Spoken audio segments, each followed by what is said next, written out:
Hey guys, just got back from the shop. I got salad with a yellow sticker, some fishless fillets that started literally nearly falling out as I was at the checkout. Like, this box was useless.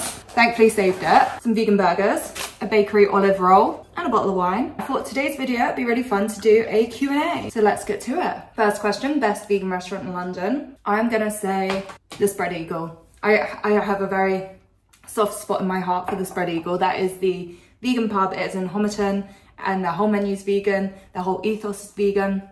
They're just real sweethearts. And also the food is just incredible. I feel like Pub Grub is like at this sort of level, but it's some of the best vegan food in London. I just love it so much. They do a seasonal menu, everything's so mindfully done, with vegan ethics really entwined in it, and like sincere vegan ethics, where they also care about getting stuff like sustainably and locally and just trying to be like very minimal waste as well. Oh, they're such a wholesome little thing. And then also I feel like Mildred / Mallow would also be a close second, but it's a tough one. It's a tough one. Sorry, we are multitasking here. I need to make lunch. I've got to get this out today, so we're doing a lot at once. The next one is how long have I been vegan? Right now it is 16 years and 11 months, which means that next month is my veganversary. So I'll probably do a little cake and candle to celebrate. But yeah, I went vegan all the way back in 2007. I was 13 at the time. A lot of people I knew had no idea what vegan meant. They kind of learnt the word through me. And pretty much as soon as I found out what a vegan was, I went vegan. I was already vegetarian, and I think I was quite a self-righteous little teen. So the second I found out what vegan was, I kind of felt very hypocritical not doing it, because I learnt like calves and chicks and the like die through the dairy and egg industry, and I was against animals dying and animals suffering. So I had to go vegan. I didn't really appreciate it enough at the time, but my family were super supportive. And even my teachers were pretty good. Like, I did have to deal with some snarky comments. Like, one girl got like iron deficiency, and I remember one of my teachers being like, oh, I would have thought it'd be Nicole that would get that, which was, you know, kind of bitchy. I remember like in our food tech lessons, every year for the year 9 students at like the end of term thing, they do like a special ready steady cook, and they did a special one for me where everything was vegan. Got a few dirty looks from the class. As you can imagine, not everyone was thrilled, but it was fine. It was fine until Emily dropped the flapjack. That was like what everyone was looking forward to, and it just ended up on the floor.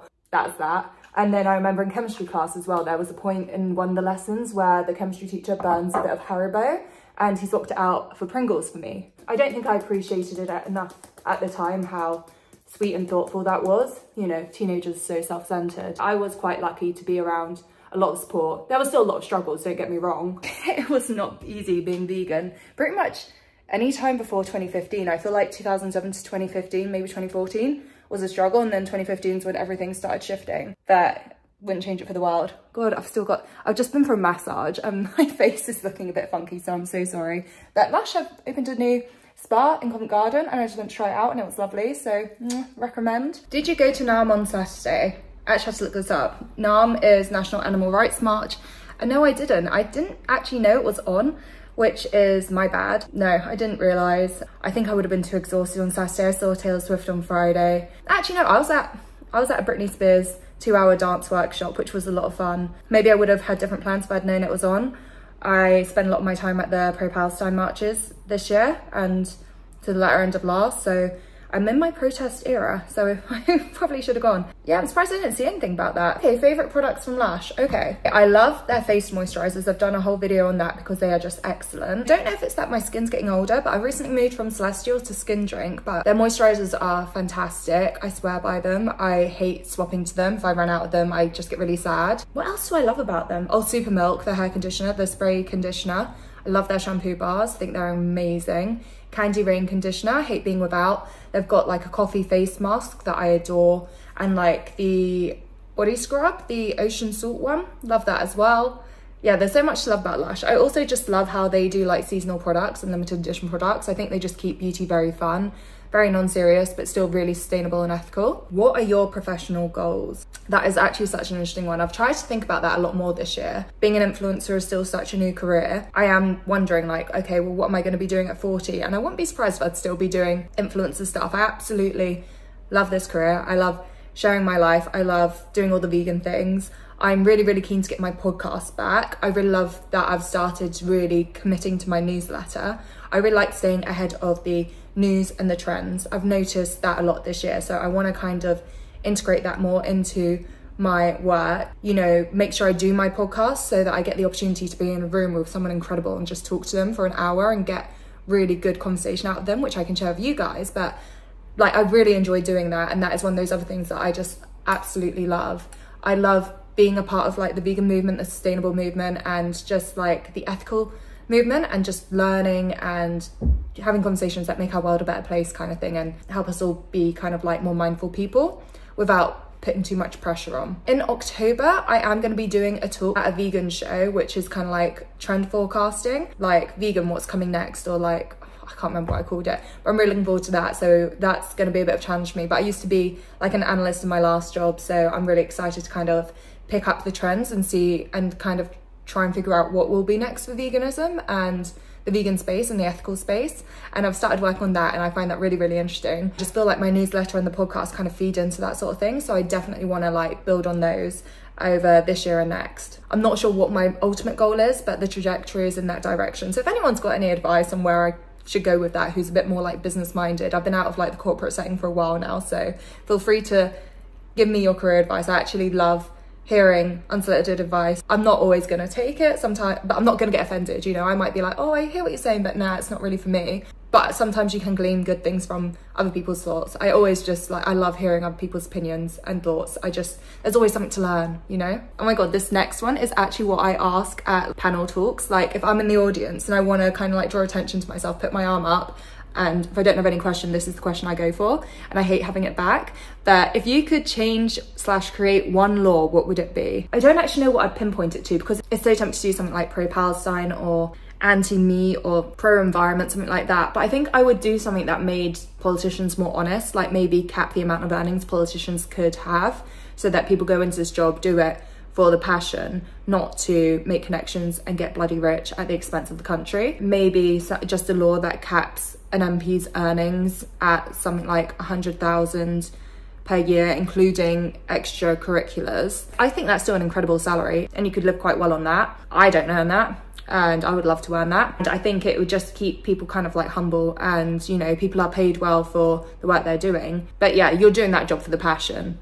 and the desire to do better. What do I wish for in the next year? God, these are deep questions. Do you know what? This year has been my year of fun. I turned 30. I just wanted to have a really bloody good year. Like Taylor Swift was in London. I already had like 2 tickets for that. I just did that big group holiday. I had my month in Tenerife. Like this has been my year of fun.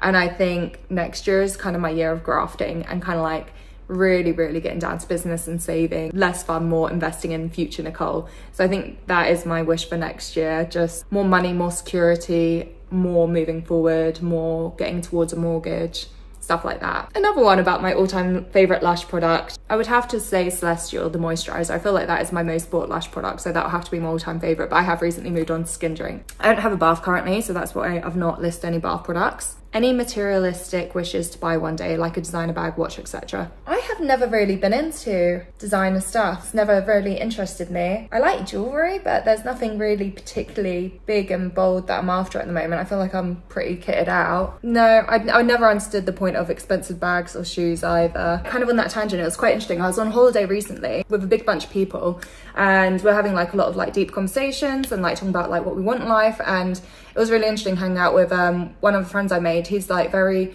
focused on making money, and it was fun talking to him because I was like, oh yeah, you're quite money focused, aren't you? And he was like, isn't everyone? And I was like, I'm really not. When you guys see me having like quite a chill life, I definitely have chosen to have a really lovely work-life balance. Like that is a big goal of mine and highlight of mine. Like I'm a big believer in be the change you wish to see in the world. I've literally got it tattooed on my ankle, and like I believe in like say the 4-day week. I think our current society works too hard, so I definitely could work harder, graft harder, put out a product for you guys to buy that I don't necessarily believe in, but would pedal, but that's just not my MO. Like as long as I'm earning enough to be comfortable, which most months I am. Yeah, as long as I am achieving that, I'm quite happy. I'm not like striving to earn tons and tons of money and like hoard loads and loads of wealth. Like I really have to be tough on myself and be like, Nicole, you should maybe a bit more, or like focus a bit more on money. But it's just like, oh, there are so much better things in life. The time to spend with your friends and your family and your loved ones, there's just like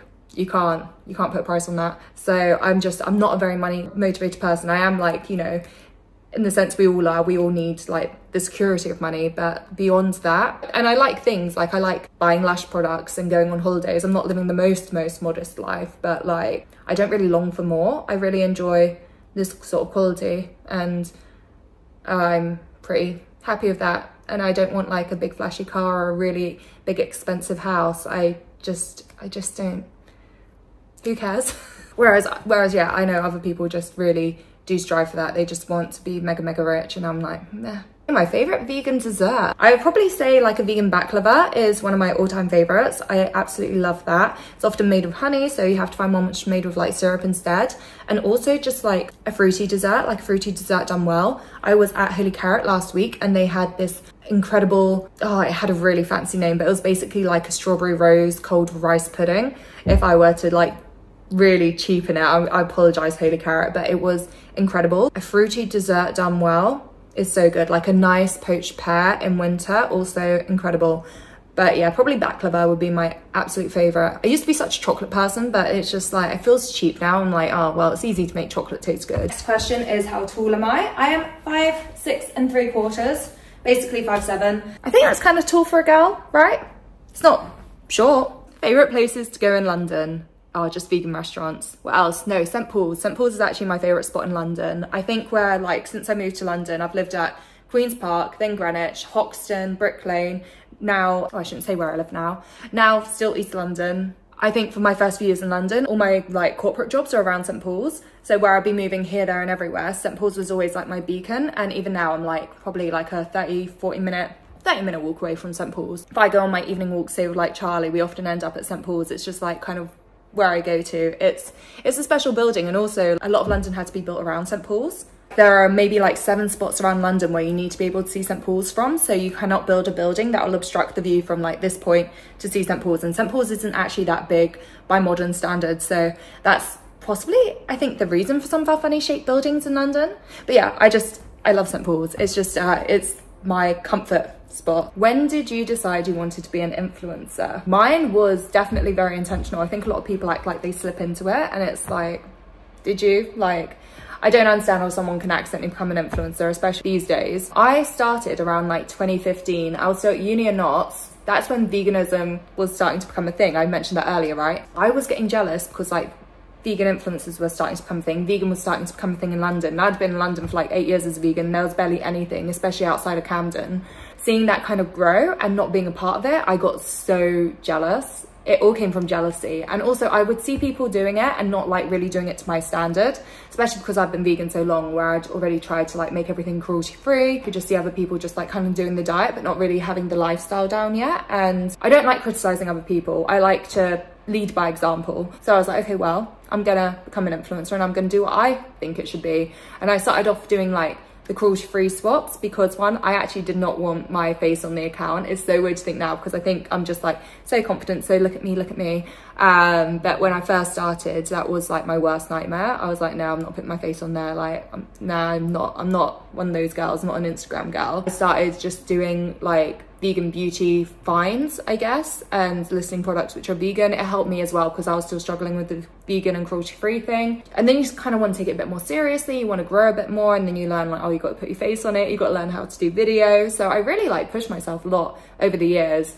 I'm sure if you scroll back to like the start of my YouTube channel, you'll be really surprised at like my vibe or the quality of my videos. I've definitely become just so much more comfortable on camera over the years. And I'm so glad I did YouTube when I started it as well, because it geared me up for being comfortable doing video on TikTok, and then that geared me up for being comfortable doing it on Instagram. And I felt like it just gave me a head start. I've always been quite tapped in onto the trends and self-motivated. Like if I see a trend report saying this thing is going to be big and it's out of my comfort zone, you got to get into it. You got to crash down your comfort zone. And I think that's a big part of being self-employed. But yeah, I just wanted to be an influencer because I was getting jealous of everyone else getting shaped the vegan movement. I'm very protective of veganism, I guess, and I've learned to be less so now that it's gotten bigger. But when it started emerging, I just was like, this has been my identity for 8 years and other people are getting big off of it. Like I should be getting big off it. I just wanted to have the influence. That's always been it. I want to be that influence. I was chasing influence. I just wanted to be a good example and helpful and help people out. So that's pretty much what happened there. It was always about the vegan thing, and I think it always will be, to be honest. When you make such a big decision at 13, it's such a part of you. I've even got my little, I don't know if you guys seen it before, my little V tattoo. I'm in like the perfect outfit for it. Like, this is for life. I like got it because I wanted it to look like a birthmark, and yeah, that's how I feel about it. Next question, any advice for someone that wants to transition from veggie to vegan? That is how I did it. When I first went like veggie, my parents, I think I was about 10, 11, and my parents convinced me to go pescatarian, which I was like, okay, fine, makes sense. I had 2 aunts that were pescatarian. I didn't really know any full vegetarians. Back in the day, just called pescatarians vegetarians, so it was kind of interchangeable, and I was like, okay, I'll do that. And then I think about like a year later, someone kind of pointed out to me like, why do you eat fish? That's so contradictory. And I was like, huh, good point. So I was like, I'm gonna go vegetarian. And yeah, and then the next thing was I went vegan, and I don't really know what advice I have. It was really easy for me. I think, do you know what, the cookbooks that helped me the most, so this was like my OG Bible. This is So 2007 Vegan, and I sometimes think about like picking it back up and just like reliving the era. You can tell that I made a lot of the, what was it, no, not the pumpkin ones, wrong page. This one, big crunchy peanut butter oatmeal cookies. Like, this was my shit, and I really greased the page up. Oh, you even saw, like, I learned how to make like the half portions. That's adorable. A few things in here that I just learned and have stuck with me for years, and you can just tell by the pages. So this was like my OG Bible. And I would say as well, Deliciously Ella helped me out so much as well, just with like very healthy vegan-based recipes, like plant-based recipes, like veg-based. I had to skip half the recipes because they're out of budget, like a lot of avocados and majority dates, and that was not in my student budget, but I learned a lot from this. So maybe get cookbooks like that and just like practice more vegan recipes, but I was just an overnight person. I think that's how I do best. I know a lot of people love the transition, but I couldn't stomach the idea of eating anything not vegan. So I don't know how much help I've got to offer because I couldn't not be vegan. I just like, I'm one of those people that just gets like really repulsed. Like I wouldn't physically be able to eat anything that was not vegan. And I think like in my research, when I first found out what vegan was, I like went to the cupboard and I looked at everything like, what could I eat if I went vegan? What couldn't I eat? And I was like, too much would be off the menu. I can't go vegan. But the next day, because I'd already looked, I was like, oh, I can't eat any of this stuff, which I already know is not vegan, because I know it's got like egg and milk in it, and I can't. Next one is, how do I cope with mean comments online? I think I just try and remember that it's all engagement. And also, so many people that leave mean comments online are just like not happy people. So like, sucks to be them. I feel integrity of what I post. Like, I'm very careful about what I post, and I'm very like, I care about what I put out there. So if people have an issue with it, if anything, it's the misinformation that upsets me. Loads of people think I'm wrong when I say a vegan diet is like more eco-friendly than the like standard Western diet. And people like sincerely still to this day believe that a vegan diet is not eco-friendly because there's been so much misinformation out there, especially around soy. Soy is like a big part of deforestation, but most of it is for animal feed. And it really grates my gears when you've just got these like pompous meatheads just spreading misinformation and their friends are backing them up, and it's just like, but you're wrong. And it's just exhausting. So I try and get there early to like put on the comments to counter misinformation, not just for like the commenter, but anyone who reads through the comments basically. But when people are being rude about me or veganism, like, I can take it, it's fine. It's not that deep. People are mean on the internet. If you can't accept that, you can't be doing my job, basically. Do I ever have cheat days? Outrageous question. No, I do not. I never have a cheat day. I don't think I even have anything close to a cheat day. I accidentally ate a non-vegan prep yogurt pot last year. That was like put in the wrong part of the fridge. So I thought it was like a vegan one, and then I realized it was not. And I had a word with them and I was just like, hey, move that, because I'm upset that someone with an allergy could get it. No, I've never had a cheat day. Never wanted a cheat day. Yeah, I can't relate to that, I'm sorry. Not my vibe. How do you make friends in your 20s? Do you know what, it's hard? I'm actually 30 now. But yeah, it's hard. I feel like about this time 2 years ago, I got kicked out of my Hoxton flat, and my best friend that I was living with was moving to Jordan, and I was freaking out because we spent so much time together. I was freelance, we're coming out of a pandemic. I didn't really have that much friends still really in London. So I was definitely like struggling. And I'd say most of my friends that I've made since then have literally been from being in a house share. So as much as I love to whinge about millennials not being able to get on the property ladder and being in a house shares into our 30s, in hindsight, I wouldn't change that for the world, especially because I don't have an office job. it's really hard for me to meet new people in a regular way. So I moved in with my housemates and they had a huge social circle. It took me a while to get used to it. Those guys party harder than I do. That's who I went away with to Croatia. We had the most wonderful time. That was with my housemates and people I've met through my housemates. Yeah, I'm just really grateful for that. We had teething problems. Like, living like this as adults isn't always easy, but honestly, I'm so happy for it. And then Helena, I met at an influencer event. We're at a YouTube event and it was just like, it was a 2-day event, so that helped us kind of like really cement things. But then it's having the nerve to kind of like be like, hey, would you like to go to this thing? Would you like to go to that thing? And then slowly you build a friendship and now like we're so close. And it's like that with a few other influencers too. Like you just build and then you eventually become friends. And that's the closest thing I've got to colleagues, I guess. We just like turn up at the same events a few times and we start being like, hey, want to come to this meal with me? Want to come to that meal with me? And you build a friendship. It's about not being afraid about rejection, putting yourself out there and maybe getting in a house share. I don't know. It's hard. It is hard. What is my opinion about the new vegan camp out venue for 2025? I am not a vegan camp out girly. I've never been. I have seen they've recently moved from like the Midlands to kind of like Cambridge, Luton area. One thing I would say is that I am probably not going to go, but I would be more likely to go now because it's closer to London. But I think that's half the frustration, right? And I get it. London gets a lot of stuff. So to see something move from the Midlands down to London-ish, it's a bit of a piss take. I don't know, I feel like people have huge opinions about vegan camp out, and yeah, it's just a bit wild and I just stay out of it generally. But yeah, what do you guys think about the new venue? I'm curious because I don't care, I don't go. But if there's drama around it, I want to hear about it. Would you support your vegan friends if they decided to quit veganism? It depends on what you mean by support them. I would not hold their hand, drag them to Nando's and order them a chicken. Absolutely not.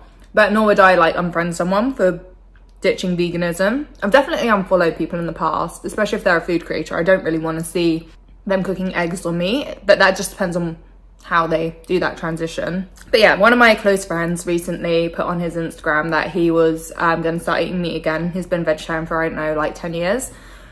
That was a bit of a shock. I learned about it through Instagram and it was sad to see. I mean, I don't like seeing that news. And yeah, he said that he'd been feeling kind of like low energy and he was going to try introducing his meat into his diet and see if it improves things. And I don't like that, but you know, his body, his choice, you know, I can't dictate what other people do. That's never been my MO. Whenever I next see him, I'm just going to have a chat with him and be like, oh, how's that going for you? Like, why did you do that? Do you think he'll come back to the good side? And I'll just keep inviting him to vegan places and having good veggie times with him. I can't control what he eats. You know, that's not my business. It's not my bother. It's sad to see people take steps back, but you know, like my whole family aren't vegan. It's just, the world isn't vegan. I don't think I'd support someone necessarily, but I wouldn't be a dick to them either. I'm not like, yay, go you're eating meat again, or, oh yeah, let's bring in the eggs. But I would be like, oh, you do you, each their own. Let's have a chat about it. No judgment, just let's have an open, honest conversation. But yeah, that is it for today. Thank you so much for watching. Hope to see you again soon. Oh, have a lovely day. Mwah.